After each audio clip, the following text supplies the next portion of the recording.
Olá pessoal, eu sou a professora Gisele Mendes da Universidade Estadual de Maringá. Estamos aqui no canal Professora Gisele Mendes do YouTube para mais um episódio do quadro do nosso canal intitulado Notícia Crimes. Notícia Crimes dessa semana vai falar sobre um episódio bastante estranho, né, e trágico que aconteceu na capital de São Paulo, cidade de São Paulo, Zona Norte, em que uma criança de 2 anos foi simplesmente esquecida dentro de uma van escolar e ali ela morreu, porque ela ficou por mais de 9 horas num calor bastante forte, um calor que tem feito agora no final do ano de 2023, um calor bastante fora do comum, né? Chega a ser extraordinário, né? Todo esse aquecimento global que a humanidade tem passado por consequência dos próprios atos, né? Essa questão ambiental também nem vem ao caso aqui. O calor que faz em São Paulo, no dia 14 de novembro de 2023, portanto, na semana anterior à gravação desse vídeo, foi muito forte. Chegou a atingir na cidade de São Paulo uma máxima de 37,7 graus, que é incomum, como de resto em todo o país, né? Muitas queimadas, enfim. E o menino, que se chama Apolo Gabriel Rodrigues, ele tinha 2 anos, ele foi levado às 7 horas da manhã, colocado ali por 2 pessoas encarregadas pelo serviço de transporte escolar para ir para a creche, para a escola, né? E foi colocado pela mãe, que é a Caliane, se despediu dele, disse que ele nem queria muito ir, mas enfim, foi nesse 14 de novembro, colocado na van, no fundo da van com os demais coleguinhas, e foi levado até a escola. Chegando até a escola, as crianças desembarcaram, né? Os responsáveis pela van desembarcaram todas as crianças e esqueceram a Apolo Gabriel, pessoal, lá no fundo da van, trancado, né? Uma criança de 2 anos, completamente indefesa, ainda por cima trancada dentro de um veículo. Não deu outra. Às 16 horas e 20 minutos, então ficou ali naquele estacionamento a van, né? Ninguém mais entrou novamente dentro dela, senão teriam provavelmente visto a criança gritar, chorar. E às 16 horas e 20 minutos da tarde, eu estava falando das 7 da manhã, né? Na hora que ele foi esquecido. Às 16 horas e 20 minutos da tarde, a van foi, então, foi reaberta, né? Ou seja, o responsável pela van foi pegar a van para poder, então, novamente fazer o transporte das crianças voltando para casa. E descobriu que estava ali o Apolo Gabriel já desacordado, sem vida, enfim, foi levado ao hospital às pressas, mas já tinha desfalecido, já tinha morrido, né? Estava desfalecido, na verdade estava morto, né?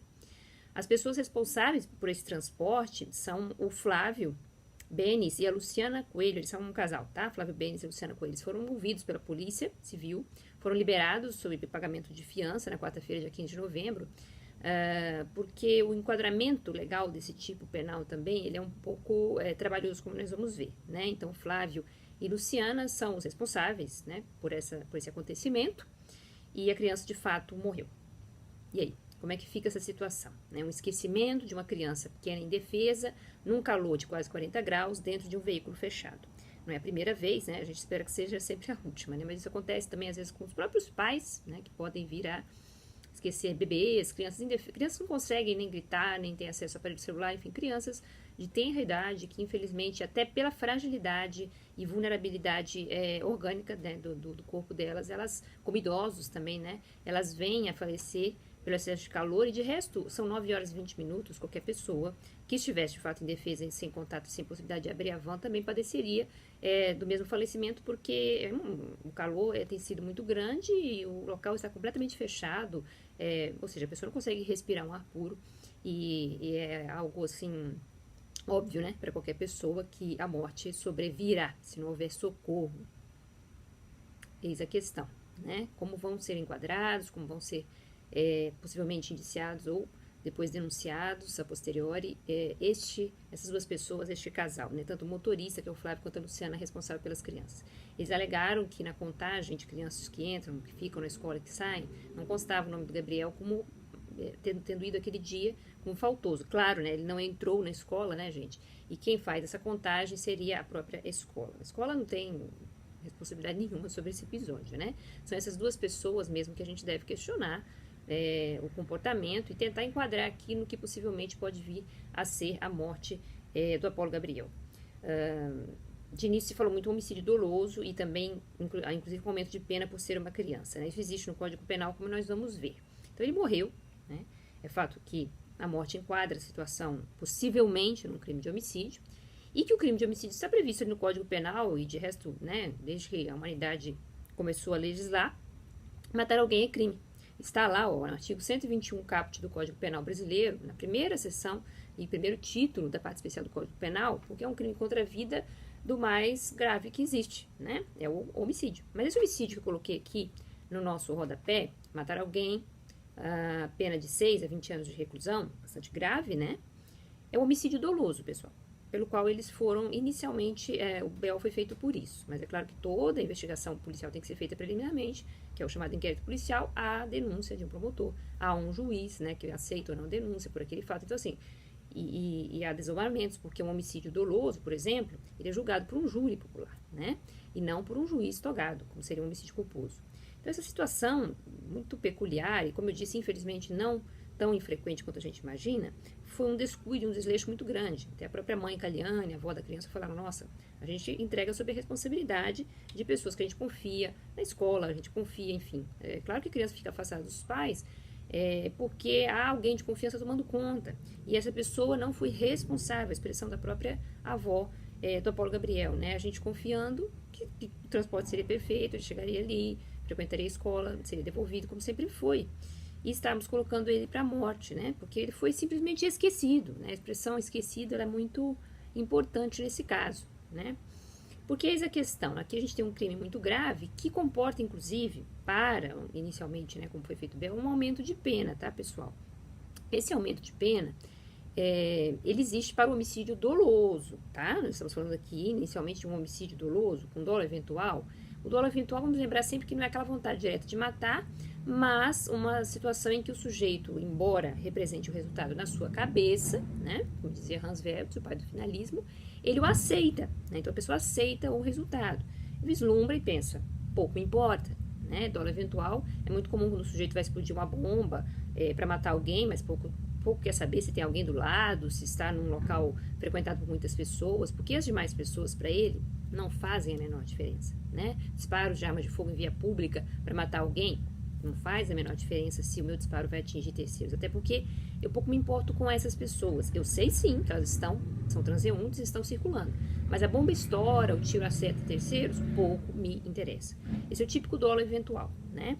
E o dolo direto é aquela pessoa que eu quero de fato matar, que aqui nem se discute, que não é o caso. Mas será que seria o caso de um dolo eventual em relação a Apolo, né? O menino é morto, ou seja, representa-se o resultado mentalmente e não se importa, eu não estou nem aí, eu estou com pressa, eu tenho que entregar as crianças, não estou nem aí para fazer a conferência das crianças, né? Será que foi isso? Se foi um homicídio com dolo eventual, a gente até falou que isso é caso de júri, cabe um aumento sim, né? Isso está previsto no próprio crime de homicídio, parágrafo 4º, que eu vou transcrever para vocês, que diz assim, sendo doloso o homicídio, veja como começa o aumento de pena do parágrafo 4º, né? Sendo doloso o homicídio, a pena é aumentada de 1/3, essa pena de 6 a 20 anos, tá? Se o crime é praticado contra a pessoa menor de 14 anos, que é o caso do Apolo Gabriel, 2 anos só, ou maior de 60 anos, que são os idosos, também vulneráveis, como a gente já falou no começo do vídeo. Ok, então se o homicídio é doloso, vejam o começo do parágrafo 4º, então também não vai caber aumento se o homicídio não for doloso. E sendo doloso, o aumento desses 6 a 20 anos é de 1/3, que é muita coisa também aí para os indiciados, e que nem indiciados foram ainda, né, investigados, ou talvez futuros réus dessa ação penal. Então, se tudo isso é enquadrado como homicídio doloso, há desdobramentos bastante sérios, né, da questão, inclusive em relação à liberdade, à pena dessas pessoas, né. Por outro lado, a gente tem no mesmo crime de homicídio o parágrafo 3º, tá? Que prevê, sim, não para todos os crimes, mas neste crime A, e tenho certeza que você de casa deve saber, homicídio culposo, né? Quando se fala não há intenção de matar. Isso deve ser explicado, na verdade, homicídio culposo, como aquele em que a pessoa atua com imprudência, negligência ou imperícia, tá? Então, o homicídio culposo, vou transcrever para vocês, também existe. É que o legislador nem sempre vai de fato, tipificar condutas culposas, porque isso cercearia muito o nosso dia a dia. Não é nem que elas não sejam possíveis do ponto de vista real, fático, ontológico, né? Mas 90% das condutas criminosas não tem a previsibilidade, a previsão penal, né? A tipificação da forma culposa, porque o legislador simplesmente não quis. Algumas são impossíveis, outras simplesmente não se quer punir. O aborto culposo, por exemplo, não é crime no Brasil, não que a gente não possa imaginar um aborto culposo, né?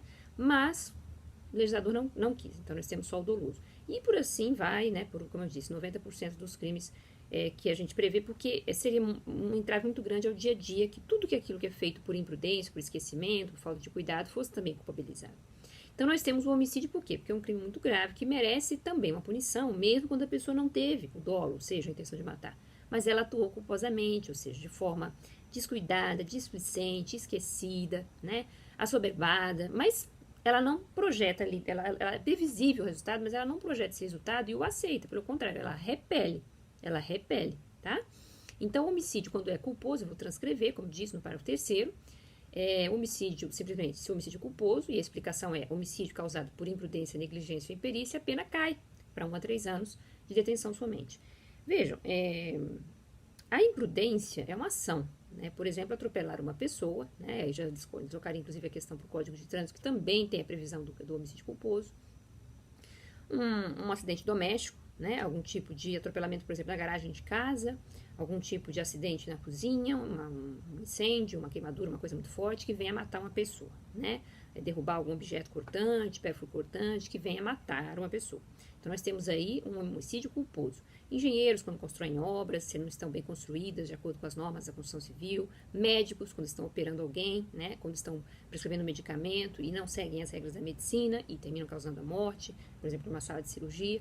Então, a gente pode ter esse homicídio por ação, chamada imprudência, e também por omissão, que é a chamada negligência, que aí vai se enquadrando bem no caso que a gente está vendo do Flávio e da Luciana, que é o não fazer. O que eles não fizeram? Não retiraram a criança de dentro do carro, que é a obrigação deles. Levar e tirar, até pelo calor, pelo fato que ele tem que frequentar a aula e que ali ele não pode ficar. Não pode ficar nem esperando um pouco, porque realmente o calor que estava fazendo, né, todo cuidado é pouco, retirar a criança logo, levá-la para o local para onde ela estava sendo guiada, né, que é a escola, é para ficar sentada dentro da van. Então, a gente vê um esquecimento, o não fazer, a omissão, por exemplo, não alimentar uma criança, não cuidar de um idoso, não fazer uma asepsia de uma cirurgia, de um corte cirúrgico, não dar o tratamento adequado a alguém, né, dentro de uma perspectiva de profissionais da saúde, ou seja, o não fazer, é a chamada negligência, tá? E o esquecimento cai justamente aí, pessoal, na negligência. Não se quer o resultado, mas é claro que é previsível que deixando uma criança dentro do carro ela vai morrer por horas, né? 9 horas e 20 minutos, isso aí é tempo de sobra, infelizmente, para um resultado trágico. E, finalmente, a imperícia tem a ver com a culpa profissional. Eu citei engenheiros, eu citei médicos, né? Que, quando deveriam observar normas que só eles conhecem, né? Engenheiros, médicos, profissionais, motoristas, enfim, eles caem no campo da imperícia, tá? Um motorista profissional mesmo, né? Por exemplo, quando atropela alguém. Então, não deixa de ser também uma culpa por ação ou omissão, mas aí nós temos que é o profissional que conhecia regras que eu, por exemplo, se sou leigo naquela profissão, não conheço. Então, para mim, a não observância dessa regra é negligência e imprudência. Para o profissional, a não observância daquela regra, ela é uma imperícia, né? Eu não sou médica, não sei fazer asepsia de cortes, mas tenho que cuidar, por exemplo, de uma criança, de um filho, de alguém que está sob os meus cuidados, que tenha sido cortado. Eu tenho que fazer asepsia, eu tenho que passar um medicamento, eu sei que eu não posso deixar aquilo ali, porque pode infeccionar e ter consequências, mas eu não sou médica, eu não sou enfermeira. Já a pessoa que é profissional da saúde, ao não fazer isso, responde pela imperícia. Eu executaria uma negligência, né? Deixando aquela ferida para lá.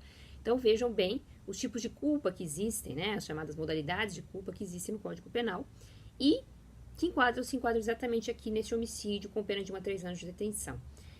Eu vejo particularmente como um caso assim. É claro, gente, que o enquadrar como um homicídio culposo ou doloso vai levar a consequências muito diferenciadas em relação à pena. A gente já viu que a pena do outro chega até 20 anos, e inclusive ao próprio julgamento, que pode ou não ser pelo júri, como a gente já explicou, porque um homicídio culposo vai ser julgado por um juiz sim, togado, né, um magistrado concursado, mas que não passa pelo apelo do júri popular, a emoção do júri popular, enfim, até a própria consciência, né, que tem o cidadão comum em relação aos julgamentos, né, julga com a própria consciência, julga de acordo com os próprios ditames de consciência, mas não tem, um cidadão geralmente leigo, não tem os conhecimentos jurídicos que tem o juiz. E esse instituto do júri, a gente não vai discutir aqui, é adotado somente para os crimes dolosos contra a vida. Dolosos e contra a vida. Contra a vida a gente já viu que foi, né? Foi a vida o bem jurídico lesionado. Mas que seja doloso, sinceramente, eu acho bastante discutível, tá? Então, fica aqui já o nosso entendimento de que o correto seria enquadrar esse casal como responsáveis por um homicídio culposo. Não mais do que isso, e as penas são pequenas justamente porque não podem ter uma correspondência com a pena de um homicídio doloso em que há, de fato, ou a vontade direta de matar ou a assunção de um resultado, né? Eu não me importo com o resultado, como a gente já deu exemplos também no começo desse vídeo. Finalmente, é verdade que a criança foi abandonada abandonada e do abandono resultou a morte, né? E há que se explicar aqui brevemente a figura do crime de abandono, que também existe no Código Penal, porque o Código Penal ele prevê o crime de abandono de incapaz, né? De pessoas que são frágeis, de pessoas que precisam de cuidados, que estão sob o cuidado de alguém, como era o caso do Apolo Gabriel, e que são simplesmente negligenciadas, esquecidas, que são abandonadas, certo? É importante dizer que este crime não se enquadra aqui na situação desses dois investigados, pessoal. Já vou explicar por quê. Vou colocar para vocês o crime em questão, abandono de incapaz, artigo 133 do Código Penal. É entendido o incapaz como as pessoas que estão aqui narradas, tá? Não é qualquer pessoa, mas é claro que o menino, uma criança, poderia se enquadrar. O problema nem é o incapaz em si, se é de fato uma figura de abandono. Porque o crime diz assim, abandonar, vou colocar no rodapé o artigo 133, pessoa que está sob o seu cuidado, guarda, vigilância ou autoridade e por qualquer motivo é incapaz de defender-se dos riscos resultantes do abandono. A pena do crime é de detenção de 6 meses a 3 anos, veja, uma pena parecida lá com o do homicídio. E a situação, quando vocês lerem isso aqui, vocês vão falar assim, nossa, isso se encaixa perfeitamente, né? Na situação do Apolo Gabriel. Do ponto de vista objetivo, sim, porque ele foi abandonado, ele é uma pessoa frágil, né? Incapaz de se defender dos riscos do abandono, ele não tinha a menor condição de abrir aquela van, de fazer uma ligação, uma criança de 2 anos tem contato com o celular, não tem condições mesmo de se defender dos riscos do abandono. E ele é alguém que estava sob particularmente o cuidado, é uma palavra ligada mais a cuidado médico, né? Guarda quem tem, são pais, são tutores, né? Pai, mãe, tutores. A vigilância tem a ver com este cuidado de transporte, né? Por exemplo, um salva-vidas, por exemplo, um guia turístico. Então, estava sob a vigilância tanto de Flávio quanto de Luciana, né? Naquele trajeto, até na hora que é deixado sob já a vigilância de outro, né? Que é a pessoa, o professor, enfim, o cuidador da escola. Então, estava sob a vigilância deles, eles não têm guarda, eles não têm nada disso, mas eles têm um poder de vigilância. A autoridade, por exemplo, uma autoridade pública, né? Um carcereiro, enfim, um agente carcerário. Então ele se enquadra sim, né? E também é alguém capaz de defender-se dos riscos do abandono, até pela própria idade e condições em que foi deixado dentro de uma van completamente trancada, pessoal, né? Ele não estava... Se ele fosse deixado no meio da rua, já seria também algo muito grave, mas assim, com o calor que fazia no local, sem respirar, completamente trancado, uma criança de tão ter idade que não sabe abrir, não sabe habilitar, não sabe usar aparelho celular, até porque nem deve ter, é assim, muito, muito terrível, né? Mas eu estou narrando tudo do ponto de vista objetivo, né? O enquadramento típico. E do ponto de vista subjetivo? Esse crime que está aqui é doloso também. Esse crime que está aqui, a pessoa, ela quer abandonar. Ou ela visualiza o abandono e fala assim, eu vou só dar um minutinho que eu já venho pegar essa criança. E aí a criança morre. Tá bom? Que é o chamado dolo eventual. Então, assim, eu tenho que ter consciência e vontade do abandono. Consciência é saber que a criança está ali no fundo da van, está sendo deixada ali, e vontade é falar, não, mas espera aí, que eu quero deixar ela ali. Eu vou fazer uma compra, eu vou, não sei, já teve mãe que foi em salão de cabeleireiro, não sei o quê, e foi responsabilizada por este crime. Sem problema algum, porque tinha plena consciência e vontade de que a criança ficasse ali na situação de risco decorrente do abandono. E sendo criança, né, que a gente já falou que se enquadra perfeitamente aqui como um idoso, como um preso, né, como uma pessoa enferma, né, que está sob os cuidados de alguém no hospital, completamente fragilizada, né, também não é qualquer pessoa. Mas o menino certamente, objetivamente, se enquadraria. O problema é o dolo desses agentes, eles não tinham esse dolo, tá? Inclusive, vou colocar aqui que o parágrafo 2º do artigo 133, ele diz, se resulta a morte do abandono, né, a pena vai subir para 4 a 12 anos, que é uma pena que vocês em casa podem dizer, é uma pena bem razoável, né, professora? Não é aquele homicídio doloso lá do começo do vídeo, também não é um homicídio culposo, então estaria de bom tamanho. Mas a gente não pode se guiar pelas consequências penais, a gente não pode se guiar pela punibilidade, né, como pelas consequências jurídicas, a oportunidade e conveniência de uma pena, como uma norteadora do enquadramento típico, da tipicidade, né, que é uma categoria muito importante, do conceito analítico de crime. Né? A tipicidade ela tem que estar afastada desses pensamentos ligados à conveniência e oportunidade de pena. Se a pena é suficiente, se a pena não é, isso pouco importa. Nós temos que antes passar pela tipicidade penal, é dolo ou é culpa, né? E essa morte aqui, ó, essa morte aqui é uma morte culposa, mas decorrente lá de cima, ó, do comportamento doloso. Então, eu falo, imaginemos que eu levo uma criança no meu carro e tenho plena consciência que ela estaria do meu lado. Eu vou até ali e eu vou realmente deixar essa criança trancada dentro do carro. Geralmente trancar porque acha que está mais seguro trancado. O problema é que a criança não consegue abrir nem chamar ninguém, né? A depender da idade, claro. Quando a gente fala criança, né? Quanto mais tenra a idade, mais grave. E aí eu falo, eu vou ali, eu vou fazer uma compra de mercado, eu vou ali, eu vou, né, sei lá, fazer as unhas, né? Tem coisas tão fúteis que a gente já viu acontecer no dia a dia, e eu vou voltar e vai estar tudo bem. Ora, num calor desse, vamos imaginar que a situação fosse parecida do ponto de vista objetivo, uma criança de 2 anos, é bem provável que essa mãe retorne e encontre a criança morta, né? Então, assim, ela se enquadraria aqui, porque ela tinha plena consciência de ter abandonado a criança dentro do carro, sopesado que poderia, né, não acontecer o resultado, e o resultado que eu estou colocando aqui é um resultado culposo não desejado, tá? Porque senão a gente iria direto lá para o homicídio doloso, com certeza, né? Mas não é o crime, não é o crime de abandono do 133 caput, que o crime do 133 caput é um crime doloso. Ou seja, eu conscientemente, com consciência e vontade, abandono a criança, tá? Sabendo dos riscos, sabendo da idade, sabendo que ela é frágil, sabendo que ela depende de mim, está sob meu cuidado, guarda, proteção, vigilância, aquela coisa toda, ou autoridade. Eu tenho consciência também da minha situação, de garante, por assim dizer, né? Em que eu sou colocada. Cuidadores, médicos, professores, pais e mães, nem se titubeia. Inclusive, pessoas que estão fazendo serviço de transporte escolar de crianças. Mas essas duas pessoas, pessoal, sequer se lembraram do Apolo Gabriel. Sequer viram ele lá no fundo, isso mesmo, no fundo, porque se estivesse na frente teriam visto, da van. Elas se esqueceram completamente. A situação é de culpa completa, negligência do começo ao fim da realização típica da conduta. Portanto, homicídio culposo do Código Penal, artigo 121, parágrafo 3º. Ok, pessoal? Não é uma pena muito alta, mas é um enquadramento típico que a gente tem que dar, porque, como eu disse, é muito importante que a gente mantenha a tipicidade desatrelada das consequências jurídicas, no sentido, assim, de manipular a tipicidade penal a partir, né, de trás para frente, a partir das consequências jurídicas do delito, tá? O importante é que a gente dê um tratamento justo, uma pena proporcional ao que o casal fez, certo?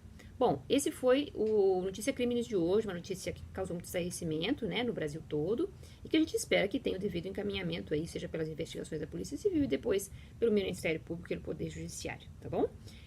Inscrevam-se no nosso canal, acompanhem as novidades, continuem acompanhando o canal Professora Gisele Mendes do YouTube e nós voltamos proximamente com mais novidades. Muito obrigada e até a próxima!